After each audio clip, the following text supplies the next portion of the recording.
Hello students, इस video में पढ़ेंगे डीडीटी। डीडीटी का पूरा नाम होता है डाइक्लोरो डाइफिनाइल ट्राइक्लोरो इथेन। पहले इसकी रिएक्शन और इसका फॉर्मूला देखेंगे और फिर उसके बाद में इसका आईयूपीएसी नेम समझेंगे कि कैसे आया। तो इसको बनाते हैं वो कैसे, क्लोरल से बनाते हैं। CCl3 लेते हैं, CHO, ये होता है क्लोरल का फॉर्मूला। क्लोरल की रिएक्शन करवाते हैं क्लोरोबेंजीन से।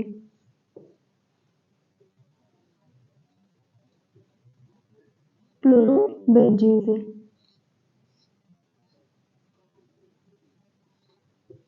क्लोरोबेंजीन के 2 मॉलिक्यूल लेते हैं और इससे इसकी रिएक्शन करवाते हैं कंसंट्रेट H2SO4 की प्रेजेंस में।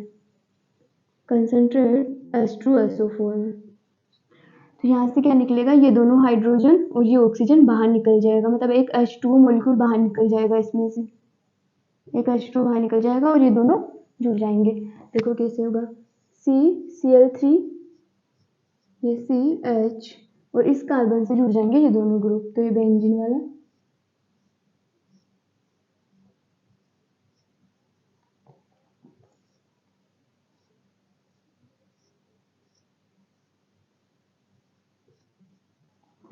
ये जो फॉर्मूला अपने पास में बना है ये क्या है, डीडीटी।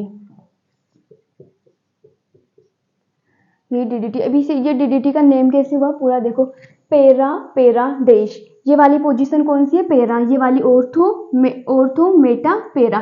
तो पेरा डेश, क्योंकि 2 बार क्लोरीन है, एक को पेरा दे दिया तो दूसरे को पेरा डेश दे देंगे, तो पेरा डेश। डाइक्लोरो 2 है इसलिए डाइक्लोरो, डाइफिनाइल 2 फिनाइल ग्रुप है इसलिए diphenyl, trichloro ethane, trichloro 3 chlorine है यहाँ पे इसलिए ट्राइक्लोरो, और 2 कार्बन अपने पास में 1 और 2 इसलिए एथेन।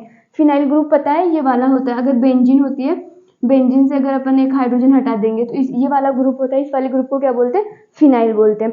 तो ये तो इसका नेम हो गया।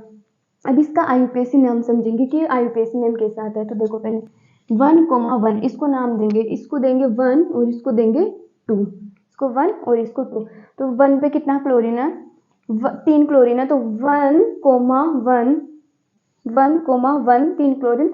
ट्राइक्लोरो 3 है इसलिए ट्राइक्लोरो, 2,2 ये 2 पे क्या जुड़ा हुआ है, 2 ग्रुप जुड़े हुए हैं, तो 2,2 20 4 क्लोरो ये फिनाइल, 4 पे क्या जुड़ा हुआ है इसकी पोजीशन पे, ये 1 2 3 4 बोलेंगे, तो 4 क्लोरो फिनाइल और फिर एथेन, क्योंकि 2 कार्बन है इसलिए एथेन। तो ये वाला इसका क्या है, आईयूपीएसी नेम। अब इसका ये वाला दूसरा भी आईयूपीएसी नेम है, ये समझते हैं ये कैसे आता है। ये 1, अब इसके अंदर तो इस वाले को अपन ने मेन चेन माना था और इन दोनों को क्या माना था, साइड चेन माना था। अब इस दूसरा वाला नाम देखेंगे, उसके अंदर इसको साइड चेन मानेंगे और इस वाले को मेन चेन मानेंगे।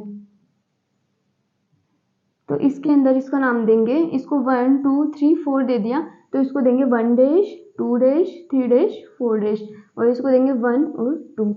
तो देखो 1,1 डैश, ये 1,1 डैश इससे जुड़ा हुआ है, इससे और इससे, इन दोनों बेंजीन से क्या जुड़ा हुआ है, ये वाला ग्रुप जुड़ा हुआ है। तो अपन इस वाले ग्रुप का नाम लिखेंगे, पहले क्या होगा 1,1 dash 1,1 dash 2,2 trichloro ethane, 2,2 trichloro ethane, ये 3 जुड़े हुए। अब देखो फिर बाद में लिखिए 1,1 डाइआइल।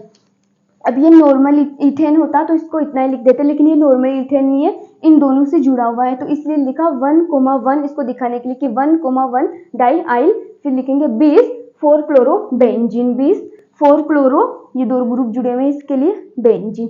तो ये वाला इसका आईयूपीएसी नाम होगा। ये वाला नाम है वो स्टैंडर्ड बुक्स के अंदर ये वाला ही मानते हैं, ठीक है। अब इसका यूज समझेंगे कि डीडीटी का यूज क्या होता है। तो देखो यूजेस, इसको एक इंसेक्टिसाइड के रूप में यूज किया जाता था और इसको पहले मलेरिया और टाइफस इसको कंट्रोल करने के लिए डीडीटी का यूज किया जाता था, लेकिन बाद में क्या हुआ, एनवायरनमेंट के ऊपर इसका टॉक्सिक इफेक्ट हो गया।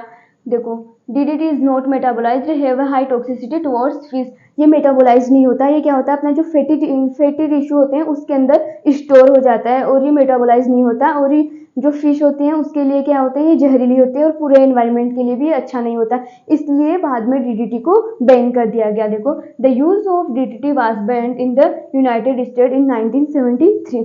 तो वापस से जो ज़्यादा इंपॉर्टेंट है 12th क्लास में आएगा, वो क्या क्या आएगा, पहले तो इसकी फुल फॉर्म आएगी कि डीडीटी का पूरा नाम क्या है। तो ये देखो, पेरा पेरा डैश, पेरा पेरा डैश डाइक्लोरो, दो क्लोरीन है इसलिए डाइक्लोरो, डाइफिनाइल, दो फिनाइल इसलिए डाइफिनाइल, ट्राइक्लोरो इथेन, दो इथेन है इसलिए ट्राइक्लोरो इथेन, ये डीडीटी का पूरा नाम है और इसका ये आईयूपीएसी नेम है, ये दोनों।